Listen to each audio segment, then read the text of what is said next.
last week, you had a so-called scandal in the basketball world with this owner saying all kind of bogus stuff on a I guess on a phone recording, and that's just another example on how the rich, because from what you can see, he's filthy rich, the owner of the L.A. Clippers. But it's just another example how the people in high places with the money don't really have a clue what's going on. Don't have a clue at all. And obviously, he's not the only one to feel that way. And even when it comes to just basic stuff like we dealing with right here, because we believe in the Bible, we teach the Bible. People like that, they think we stupid.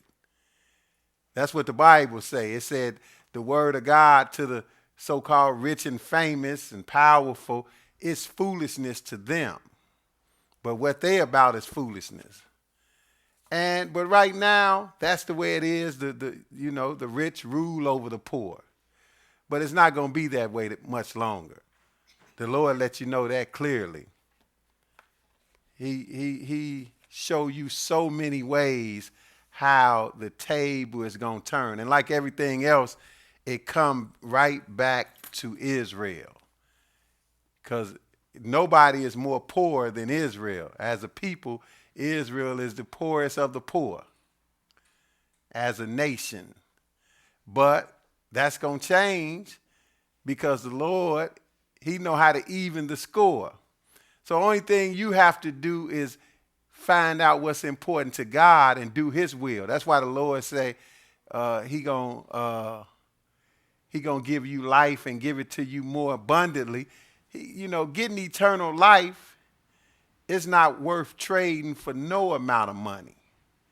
That's why I understand what Jesus meant when he said, what do it profit a man to gain the whole world and then turn around and lose his soul? See, that's what some of these prosperity preachers need to wake up to, because they telling people it's about getting rich. You supposed to have something now. No. As a whole, if you're going to be serving God, you ain't going to have time to be trying to get all the money in the world. So, but you are looking for your reward in the future, and it's not far off. So we're going to take a look at it.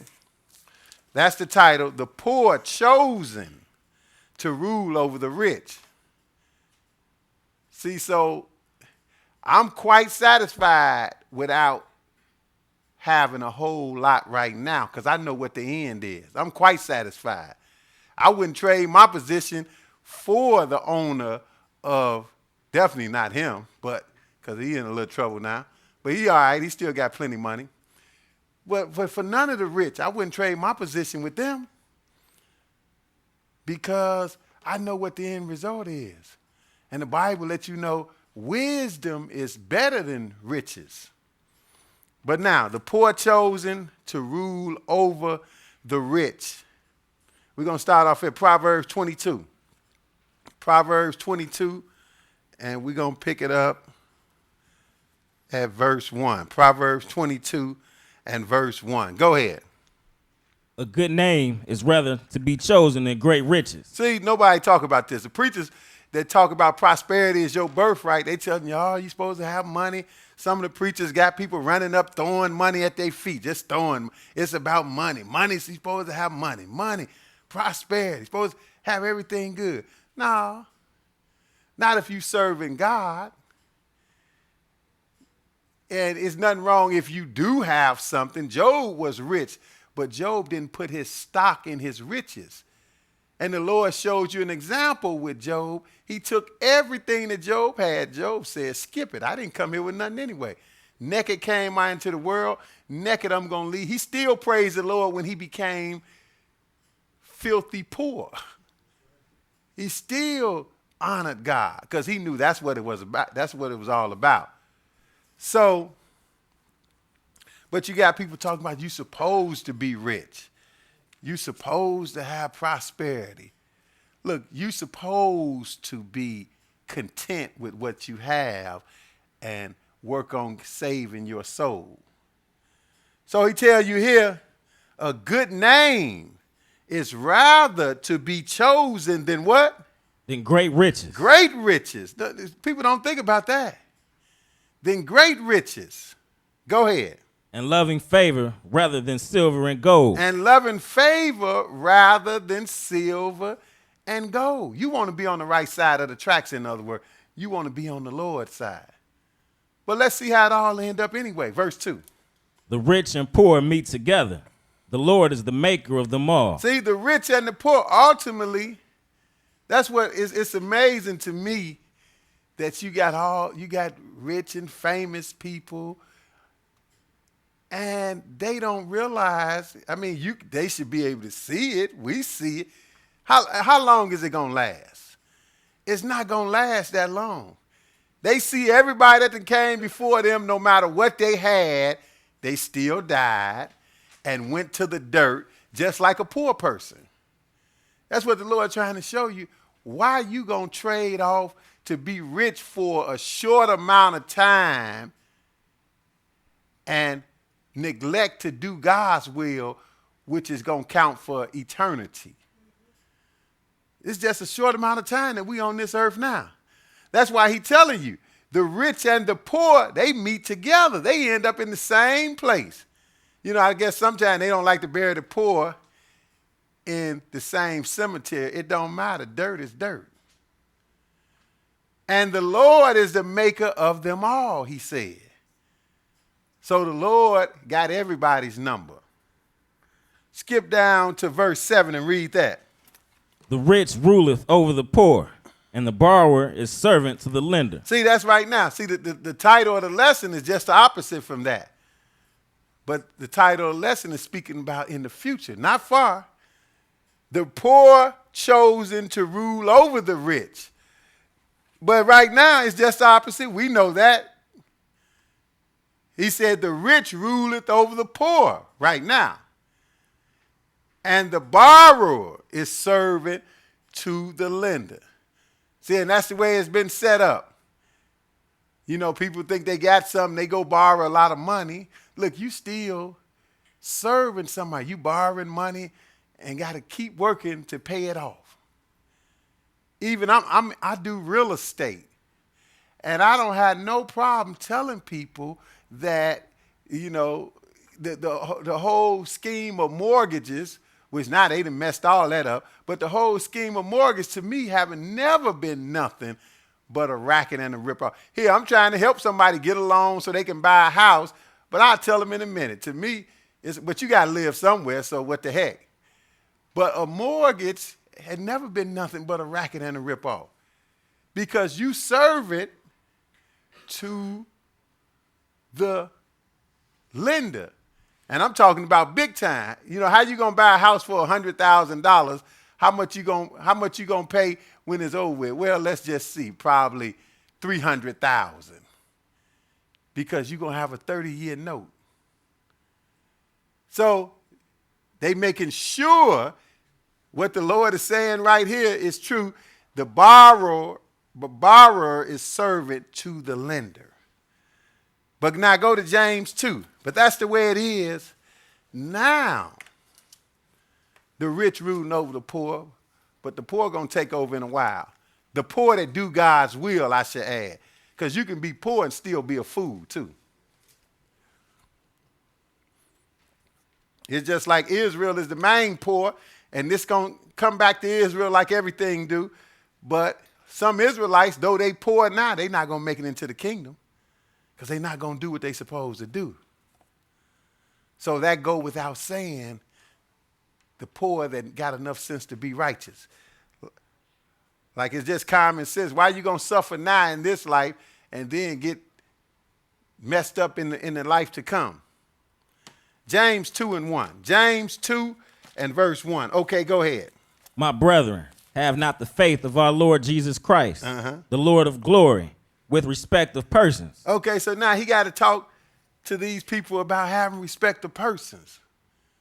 He said, don't do it. And this is a shame. This is the way it is, Because he's talking really technically. I know who he's talking to. He's talking to some poor people, and we're going to see that in a minute. And that's how it is. You got the poor oppressing the poor. That's what the rich have you doing. The poor end up oppressing poor. It's just like all this gun violence. You know, poor people killing poor people. And they don't even know. They're not fighting over nothing. Even if you win whatever the fight is about, you haven't got nothing. You know, sometimes they fighting over a territory or a corner. And the whole world is out there. But they arguing over some neighborhood corner or some other meaningless dispute, somebody getting shot. Hey, that's the poor against the poor. Well, he talking to them right here. He's telling, you know, people that's poor not to be a respecter of persons. He said, don't have the faith of the Lord Jesus Christ, the Lord of glory, with respect of persons. He's going to give you an example, and we're going to see who he's talking to, too, in a minute. Go ahead. For if there come unto your assembly a man with a gold ring and goodly apparel, and there come in also a poor man in vile raiment, and ye have respect to him that weareth the gay clothing, and say unto him, sit thou here in a good place, and say to the poor, stand thou there, or sit here under my footstool. See, that's being a respect of persons, and that's how some people, you know, that's how even at a lot of churches, they probably treat people special who donate more money. You're more special than somebody else. But that's not the way it should be. Or he's talking about somebody just walking in. You don't know neither one of them. Somebody don't have on nice looking clothes, and you tell him go sit on the floor, and somebody that have on dressed real nice. Oh, brother, come on up here. I got a seat up here for you. You don't know, really. The one that don't have on nice looking clothes could be rich. But that's being a respect of persons. See, we know better. We know to treat everybody the same. It don't matter what they look like or what they have, period. So that's what he's talking about. Go ahead, verse 4. Are ye not then partial in yourselves, and are become judges of evil thoughts? See, he said you partial in yourselves and you judge of evil thoughts. But let's see who he's talking to, because most people don't understand how everything centers around Israel. Most of the Bible, all of the Bible is focused on Israel. Now, some of the letters of Paul, that's when the Lord branched out and he wrote to the Gentiles. But even when he wrote to the Gentiles, he still told them about Israel, how important Israel was. But James, we're going to see who he was writing to and who he was talking to. Back up to James. Keep your finger here. We're going to come right back. That's what the bookmark means. James, the first chapter, and read verse 1. Go ahead. James, a servant of God and of the Lord Jesus Christ, to the 12 tribes which are scattered abroad, greeting. See, that's who he wrote to. See, he didn't write to the Gentiles. He wrote to Israel. And he let you know where Israel was, and where we are to this day, scattered all over the world, scattered abroad. That's why we in need to be gathered from all over the world. And that's really, people talk about Jesus coming and taking us to heaven. No, Jesus is coming to rectify this problem. Because this is the main poor right here. The Lord's people that scattered in slavery don't even know who they are. Don't even have a land to call their own. You don't get no poorer than that. So that's who he's addressing, though, right? James, a servant of God of the Lord Jesus Christ. See, people act like Israel don't matter. Well, it must have mattered to him. He said to the 12 tribes. What 12 tribes? 12 tribes of Israel, which are scattered abroad. Just like some of these Hebrews got this 12 tribe chart. That's some nonsense. Like you could identify, they added people to Israel and say, you know, each tribe is in this area. Look, the tribe's not in no orderly. You don't go into slavery in an orderly fashion, brother and sister. They don't take one tribe. They didn't have a boat for the tribe of Judah. Y'all get on this boat when you're going into slavery. We want Levi over here on this boat. No, they came, just like even here, they split up families. If they split families up, you know they didn't care nothing about splitting a tribe up. So he told you the 12 tribes are scattered abroad. So that's who he is addressing. So when we get this thing about being a respecter of persons, we know who he's talking to. He's talking to some Israelites, warning them not to be respecter of persons, not to look at somebody that look like they got more and treat them special, because having more don't mean nothing anyway. We already read the rich and the poor meet together. But go back to the second chapter now, and right where we left off at, verse 5, he going to get to the point. He was telling you about being a respecter of persons. Then he said this, verse 5. Hearken, my beloved brethren, hath not God chosen the poor of this world rich in faith? Oh, see, he telling you, why you trying to cater to somebody rich? He said, hearken, my beloved brethren, have not God chosen the poor of this world? So why is the preacher in the prosperity church trying to get people to be rich?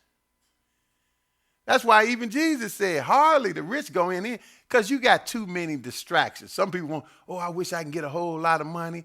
You wouldn't know what to do with it. Definitely when it comes to serving God. That's why Jesus said, how hardly shall the rich enter in, because they got too much stuff they can do to keep them from God, where they can easily put God on the back burner, because they can be doing a whole lot of other stuff because they got a whole lot of money. They got a whole lot going on. But all that's just end up in a distraction.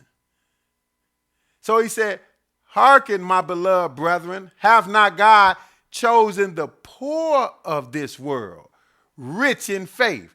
See, you need to focus on being rich in another way, not monetarily. Being rich spiritually. That's what I'm concerned with. Long as I got enough physically and I can be rich spiritually, I'm fine. Rich in faith, go ahead. And heirs of the kingdom which he hath promised to them that love him. And heirs of the kingdom. So the poor, who he talking about, and again, this started with Israel, because that's who he was addressing anyway, and that's the poor of the poor. It don't get no poorer than Israel. So he said, have not God chosen the poor of this world rich in faith and heirs of the kingdom which he had promised to them that love him? That's why Jesus said in Matthew 5, the meek shall inherit the earth. Somebody going to inherit it and take it from the rich and the famous now who running it. They going to take it from them. But who are the poor, just like he said here. He's talking about physical poor. Chosen the poor of this world, rich in faith and heirs of the kingdom, which he had promised to them that love him. So they're going to be heirs of the kingdom. That's provided you do what you're supposed to do. That's why he was stressing to them to be obedient to God. In this case, not to be a respecter of persons. And he later told him about keeping the law, period. Don't be partial in your approach to the law, because one that said don't steal said don't commit adultery. But now keep reading. But ye have despised the poor. Do not rich men oppress you and draw you before the judgment seat? See, he said, but you have despised the poor. He said, do not rich man oppress you and draw you before the judgment seat. See, that's one of the worst things. You got poor hating the poor. Both of you in a bad situation and just making it worse. Just like I said, all this killing that we got going on, mainly among Israel. Other people get killed, but I'm talking about this wholesale with Israel. That's just the poor killing the poor, oppressing the poor. But he's warning them, those that got understanding in the word. Those that got understanding, he's warning them, don't be a respecter of persons. Go ahead. Do not they blaspheme that worthy name by the which ye are called? See, he said, don't the rich. He's talking about the rich. Because he said, do not rich men oppress you and draw you before the judgment seats. Do not they blaspheme that worthy name by which you are called. But now, go to Revelation 2. Go to Revelation 2.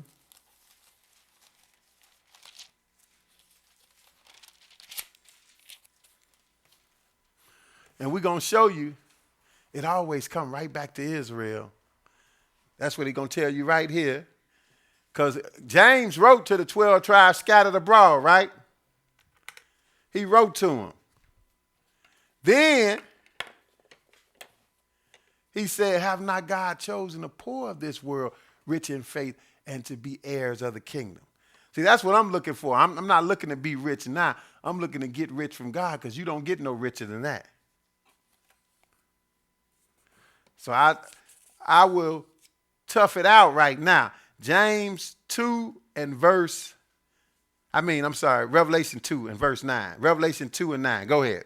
I know thy works and tribulation and poverty, Uh-huh. but thou art rich. And I know the blasphemy of them which say they are Jews and are not, but are the synagogue of Satan. See, isn't this something he's talking about?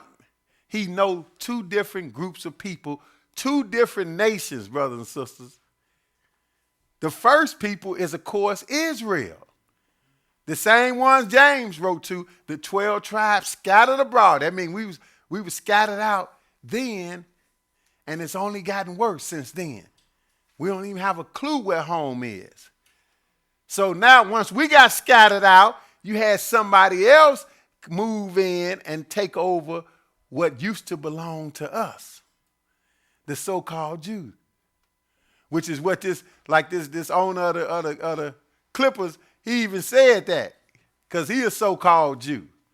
He said, well, in Israel, this is just the way the world is, because in Israel, he not lying.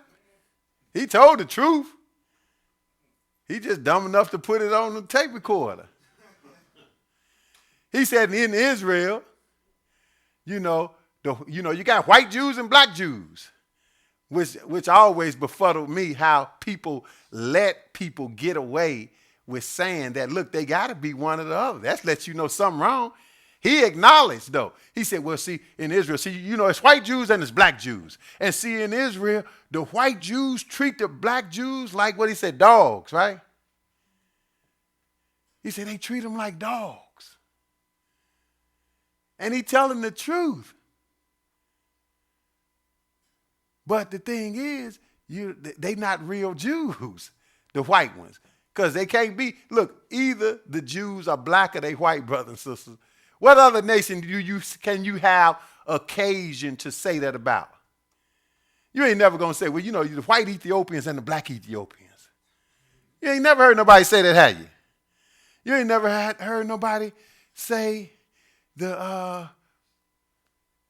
any other nation, the black Polish people and the white Polish people. Why we accept that for that? Because they obscured the issue.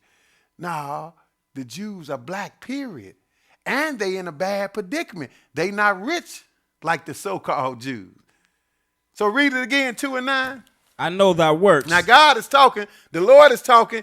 He said to somebody, I know your works. What else about you? And tribulation. And you got tribulation. What else? And poverty. And you got poverty. That's poor, right? Yep. So this is the people who the Lord is looking at. See, this is the 12 tribes scattered abroad again.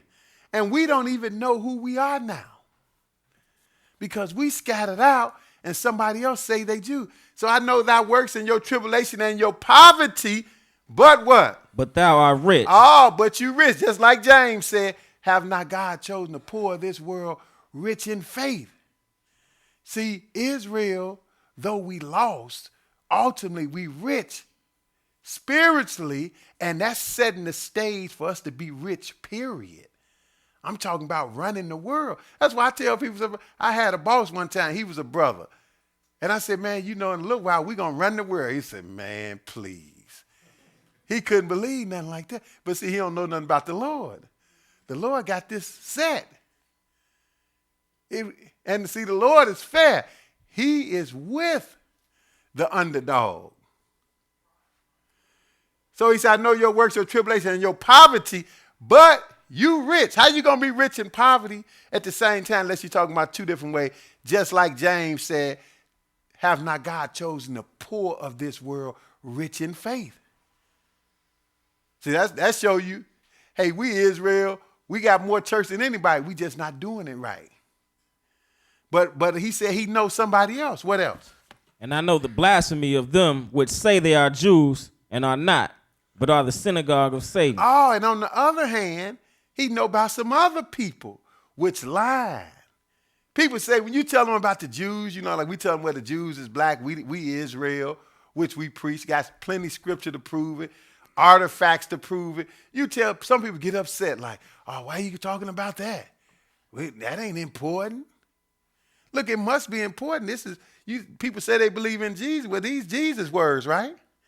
In red, he's concerned with people saying they Jews. First, he's concerned with a poor people who he's saying, he basically telling them to maintain, I know your predicament. I want to let you know really you rich. And he said, I know the blasphemy of them which say they Jews and are not, but are the synagogue of Satan. So it's important to Jesus to point out. See, he got both people right here. He got the real Jews and the so-called Jews. He got the real Jews, which is black, and the so-called Jews, which is white, though they not really like the Gentiles. They different from the Gentiles, but in complexion, yeah, they white. He got both of them right here. But the bottom line is, he said, you in poverty, but you rich. And see, that's what, if you focus on that, tap it into the rich spiritually, then you're going to be rich in the end, period. Let's go to 1 Samuel 2. All the way back to the old days where this sister gave a great prophecy. 1 Samuel 2.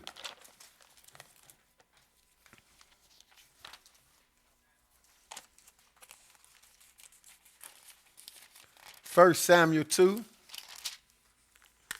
and we're going to pick it up at 1.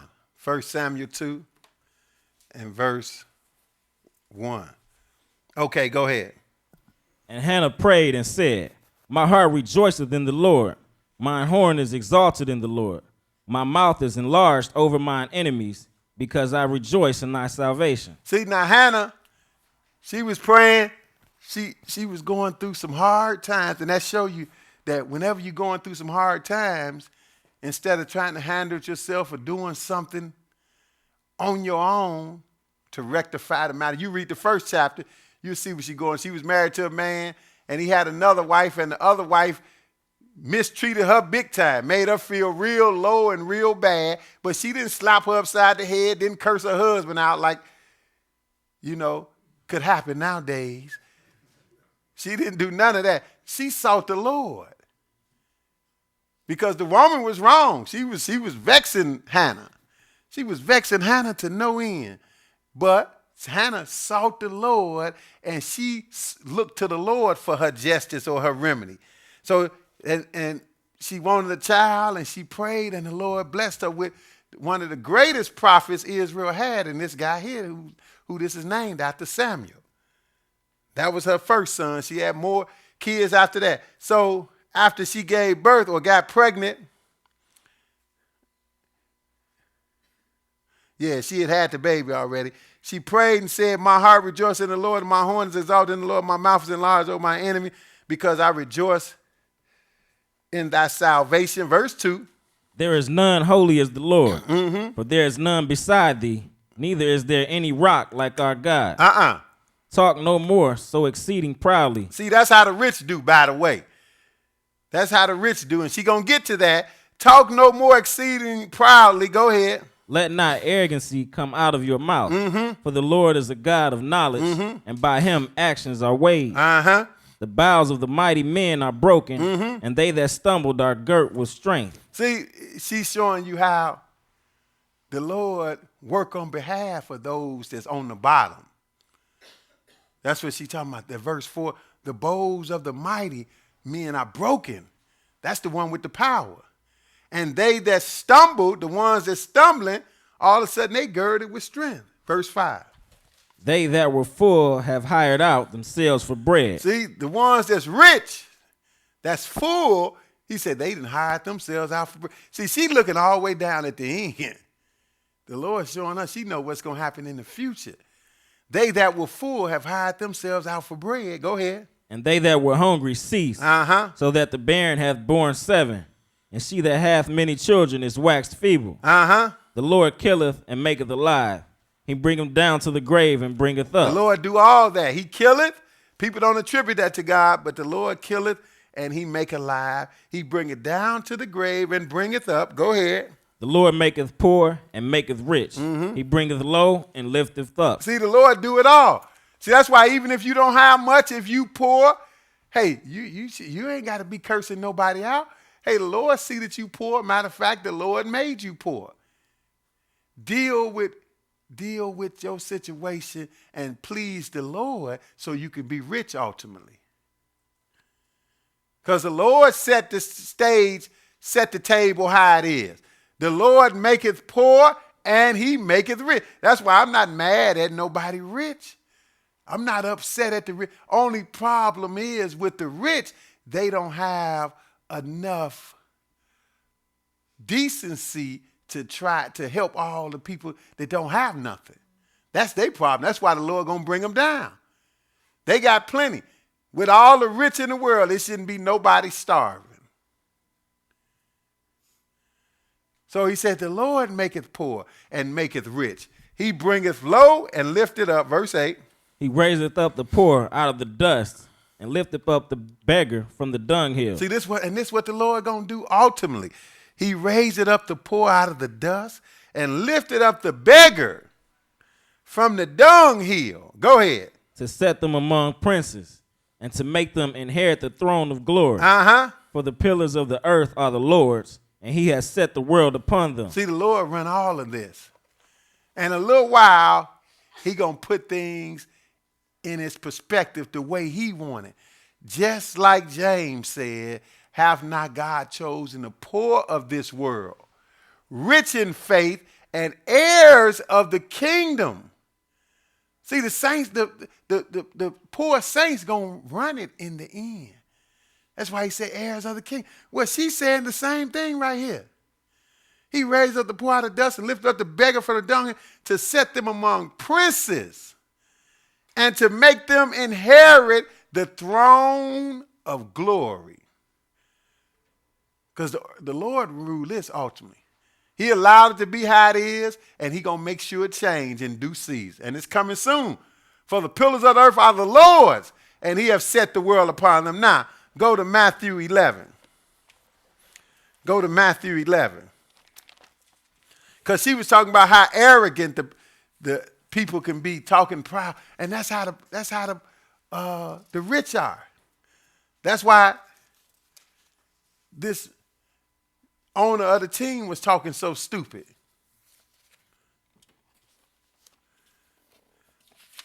Like he's so special because he got more than some people. But that's how they feel. Matthew 11. See, generally come with being rich is, thinking you wise. Thinking, you don't have too many people that can get rich that don't have no type of education. And if they have got rich without no education, they better hurry up and get educated quicker. They're not going to stay rich. So basically, those that are rich, they think they real wise and they real smart.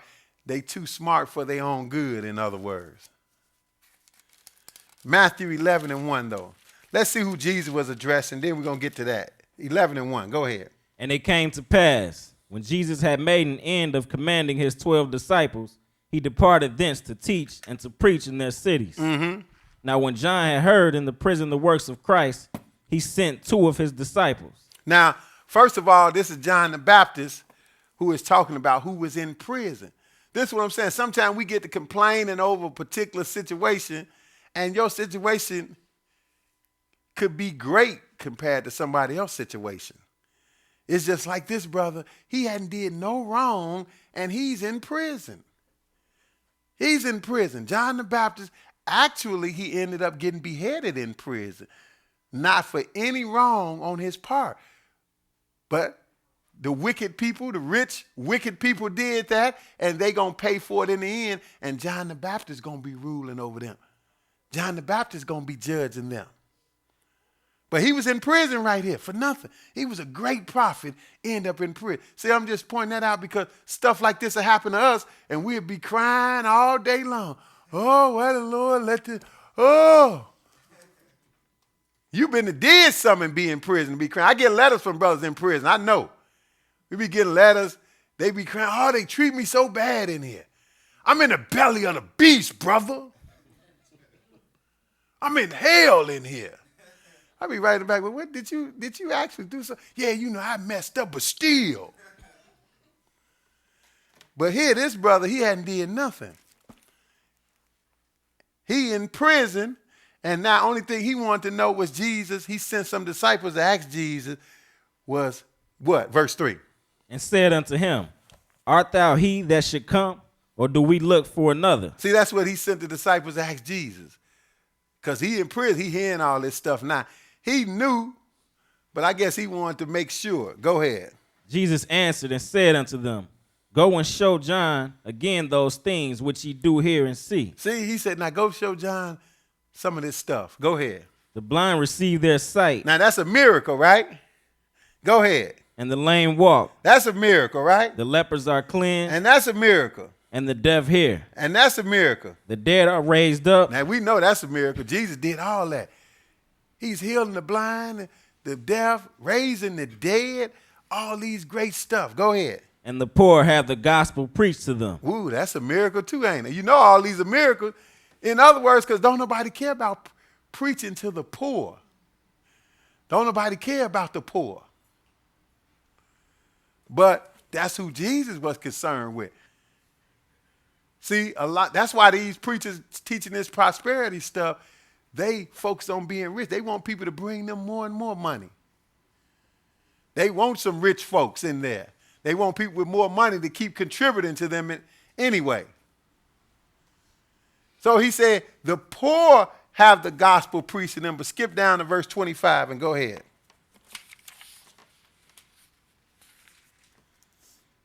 At that time, Jesus answered and said, I thank thee, O Father, Lord of heaven and earth, because thou hast hid these things from the wise and prudent, and hast revealed them unto babes. See, now Jesus thanked the Father for what? He said, I thank thee, O Father, Lord of heaven and earth, because thou hast hid these things from the who? The wise and the prudent, and revealed them unto babes. See, this show you again who the Lord is working with. Well, is he? We know he ain't talking about no literal babies. You know, he just, showing some babies something. No, he's talking about the lower class. The lower class people, the people that don't suppose to know nothing. See, that's why I'm standing up here preaching. Because, hey, I'm not supposed to be up here preaching. That's why some of these other ministers, they the wise and the prudent. Some of them have been to school for years. You got some of the, the people that call themselves priests. They go to seminary school. They go to all kind of schools to be made dumber than they already are. But I didn't go to nobody's school. I went to a little hole in the wall on 75th Street in Chicago. I'm not even talking about the place where the Israel of God at now. It was down there, the Israel of God was in a little real hole in the wall. They're in a bigger hole in the wall now. But it was a little storefront. But can you think about somebody rich and famous wanting to go up in a place like that? That's too beneath them. But hey, that's where I was at and got revealed this stuff too. And this is what Jesus, so that's what he's talking about. He said, I thank you, you hid these things from the wise and the prudent. Not that he purposely hid. They don't want to know it. They too wise for their own good. This is the rich people. They got too much going on. They too smart for the word of God, the simplicity of the word of God. But he revealed it unto babes, people that's not supposed to know nothing. See, the Lord used the low things, the base things, to confound the wise. But now, go to Isaiah 29. Show you this was already prophesied of. Then we're going to come back to the New Testament. 1 Corinthians.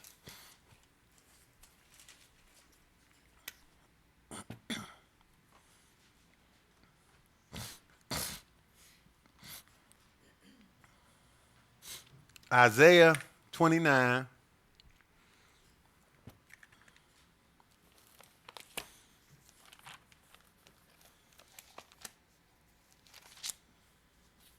One verse 14.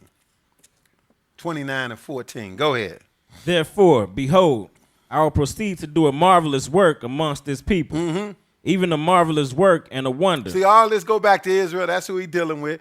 He said, I'm going to do a marvelous work and a wonder among this people. What? For the wisdom of their wise men shall perish, and the understanding of their prudent men shall be hid. See, this is what Jesus just was saying. See, this show you how everything's already foretold. He told you what he was going to do way back here in Isaiah. He said, it's a marvelous work and a wonder, for the wisdom of their wise men shall perish, and the understanding of their prudent men shall be hid. So the ones that's supposed to be wise, that's why we got all kind of leaders that are dumb as a box of rocks. They don't understand this simple stuff that we dealing with out the Bible.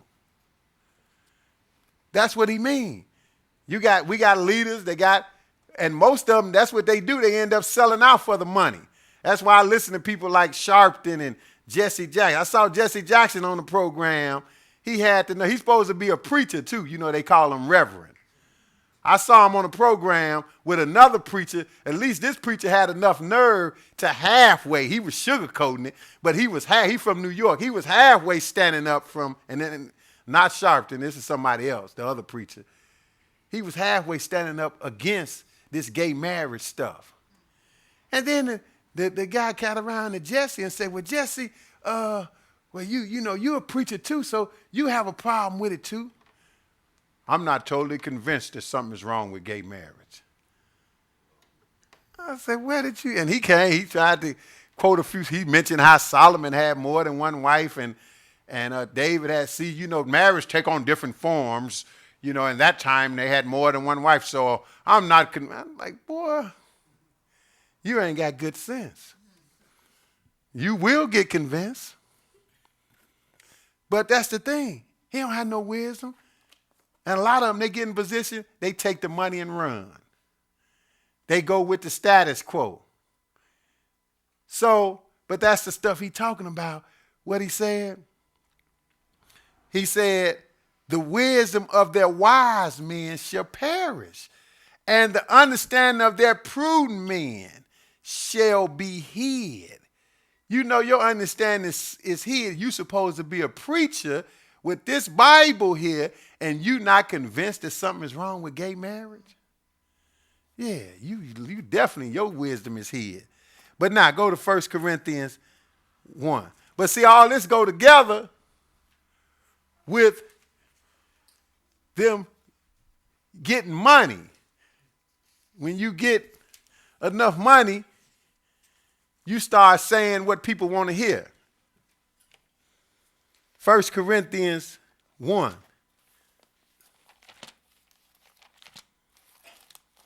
See, show you how the Old Testament and the New Testament go right together. We left Isaiah 29, the Old Testament. People want to take one or the other. Like a sister was saying today, she said, well, what do they do when one of them refer you back to the other one? How are they going to try to take one and say the other one no good when they both, one tell you to look at that one? I said, yeah, that's make perfect sense. But if you trying to make up your own thing, you ain't gonna see that. Now notice this.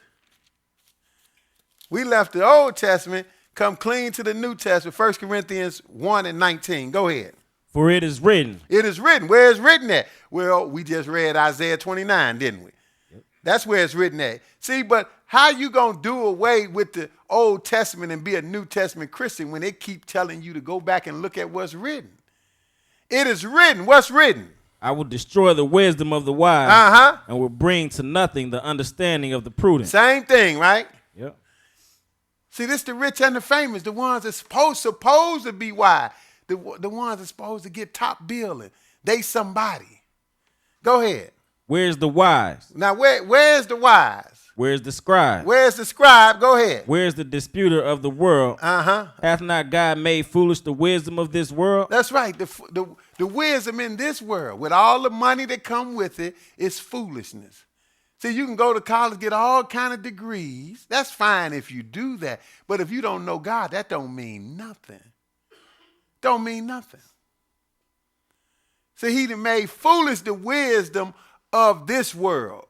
It don't mean nothing. Go ahead. For after that, in the wisdom of God, the world by wisdom knew not God. See, the world by wisdom, the world too smart.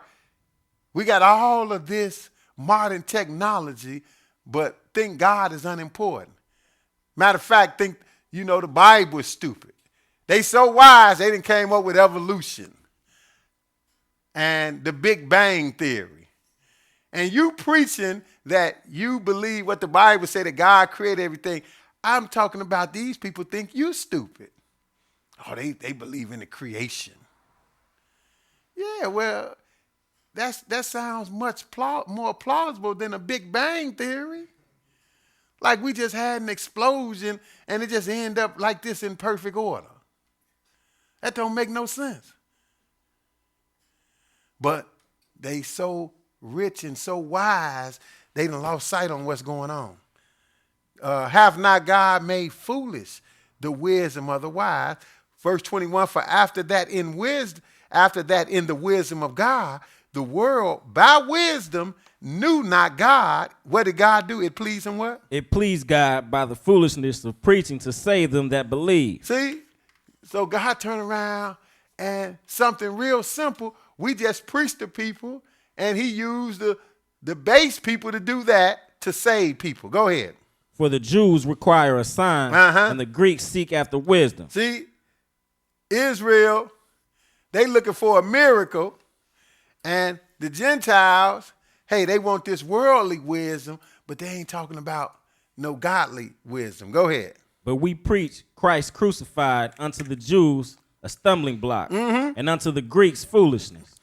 Same to this day, but go ahead. But unto them which are called, both Jews and Greeks, Christ the power of God and the wisdom of God. Because the foolishness of God is wiser than men, and the weakness of God is stronger than men. Go ahead. For ye see your calling, brethren, how that not many wise men after the flesh, not many mighty, not many noble are called. See, he letting you know. He said, you see your calling, brethren. See, he's letting them know how God do this thing. He said, you see your calling, brethren, how that not many wise men after the flesh. See, you don't have many people that so-called scholars can grasp something simple like this. You don't have many. Not that you won't have any at all, but it won't be a whole lot. That's what he's talking about. For you see your calling, brethren, how that not many wise men after the flesh, not many mighty, somebody in high position, mighty. Hey, this don't ring a bell for them. Not many noble are called. Why? Because they too smart for their own good. And a lot of them too rich. They didn't got too much money, too wise, too many degrees, and they know too much. But what has God chosen? 27.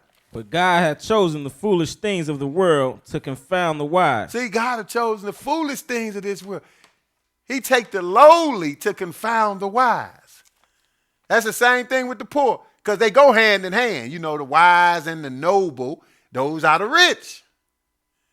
The foolish things, those are the poor. But God hath chosen, that's the title of the lesson, the poor chosen. But in the end, we get into to rule over these people, to rule over the rich. See, we're going to see who really smart in the end. That's when it's going to come into play. I already know, but time is going to tell. God hath chosen the foolish things of the world to confound the wise. Go ahead. And God had chosen the weak things of the world to confound the things which are mighty. See, he chose the weak things of this world to confound the things that are mighty. See, we weak. We not even supposed to be doing this. I was just running around, running the streets, doing my own thing. I didn't have no intention of doing this. Didn't go to nobody's school or nothing. 28. I guess somebody probably watch on the internet and say, yeah, we can tell by the way you talk you didn't go to school. That's okay. Go ahead. And base things of the world and things which are despised hath God chosen, yea, and things which are not, to bring to naught things that are. See, the base things of the world. The base things. That's the lowly and the poor. That's who God operates with. So in the end, if that's who God working with, who gonna be on top if you on God's side? And the base things of the world and the things which I despise, God have chosen, yea, and the things which are not, to bring to naught the things that are. It's just like I'm telling them now, but it's getting ready to happen. I'm telling them their little reign is coming to an end. Hey, they might as well sit down like the Lord told Israel. He was mad with Israel. He said, get off the throne, take off the crown. It's over with. That what? That no flesh should glory in his presence. That no flesh should glory in his presence. Go back to Proverbs now right quick. Proverbs 13.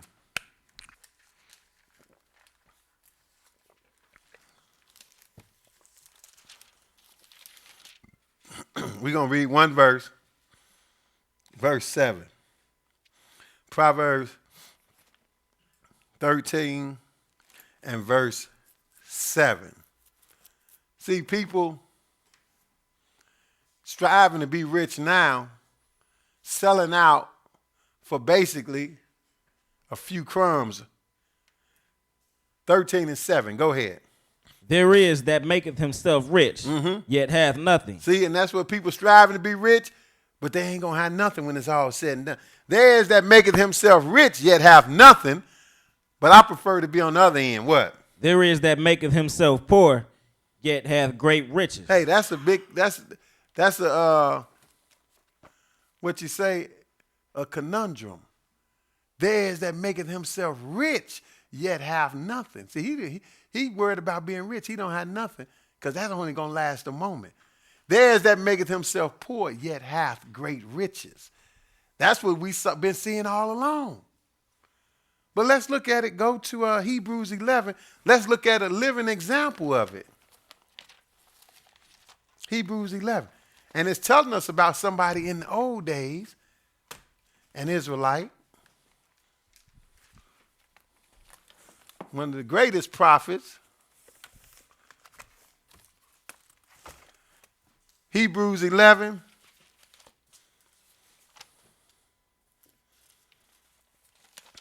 Verse 24. Hebrews 11.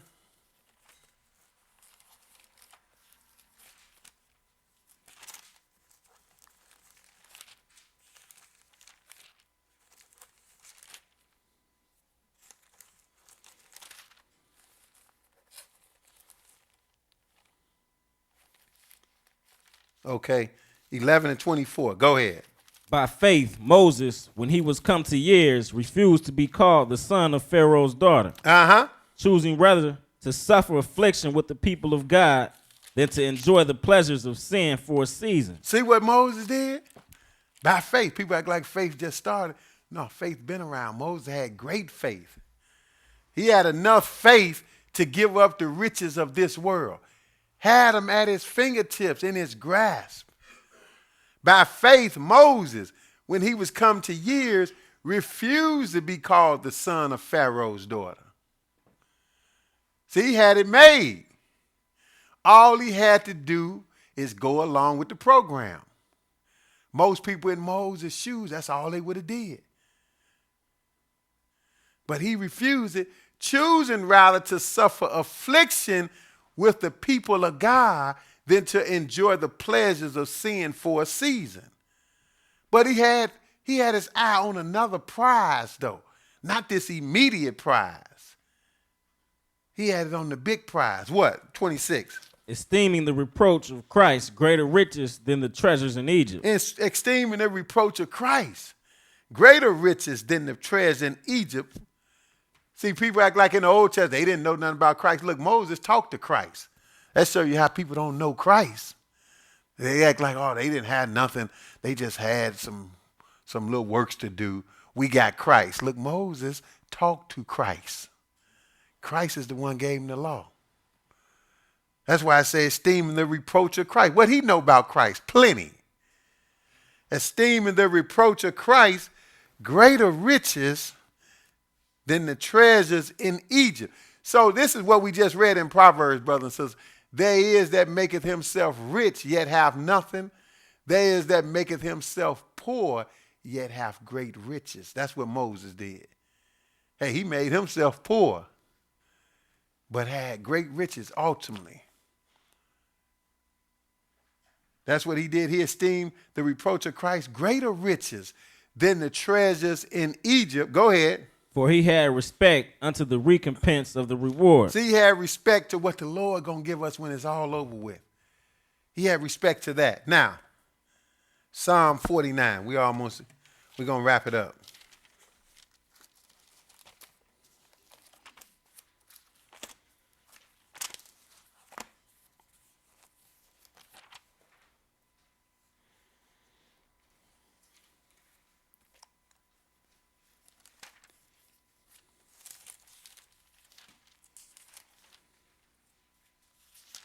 Psalm 49, and we're going to pick it up at verse 1.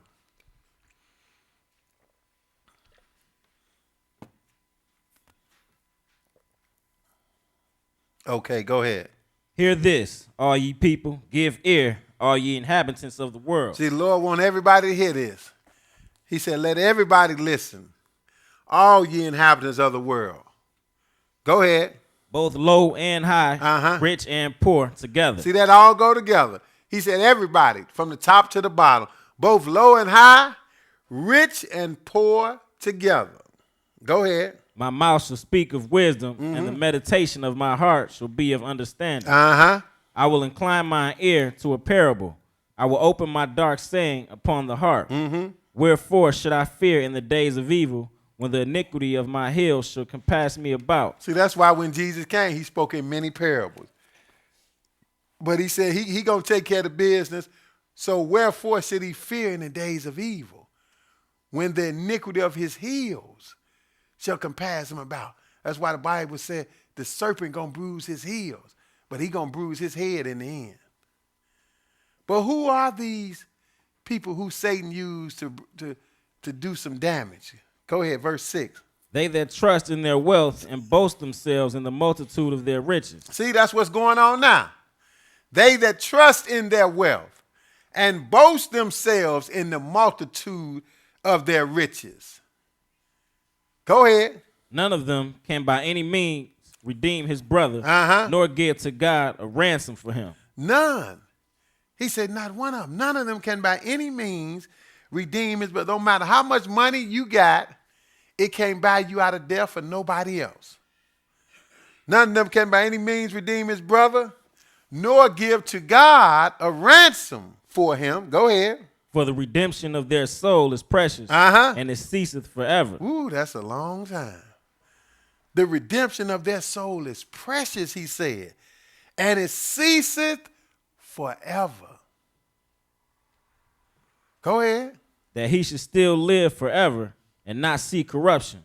See, he talking about the rich and the famous. This is what is hard to, when you get some understanding about God, you look at people like that and say, can't you see that that's not going to last? This is what he's saying right here, the same thing, verse 10. For he seeth that wise men die. Yeah, you see it. It don't matter. You see, just because you got some money, you see people with money before you that died. Wise people before you thought they were smart, dead. For he seeth that wise men die. Go ahead. Likewise, the fool and the brutish person perish and leave their wealth to others. And they leave their wealth to others. Go ahead. Their inward thought is that their houses shall continue forever, and their dwelling places to all generations. They call their lands after their own names. Nevertheless, man being in honor abideth not. He is like the beast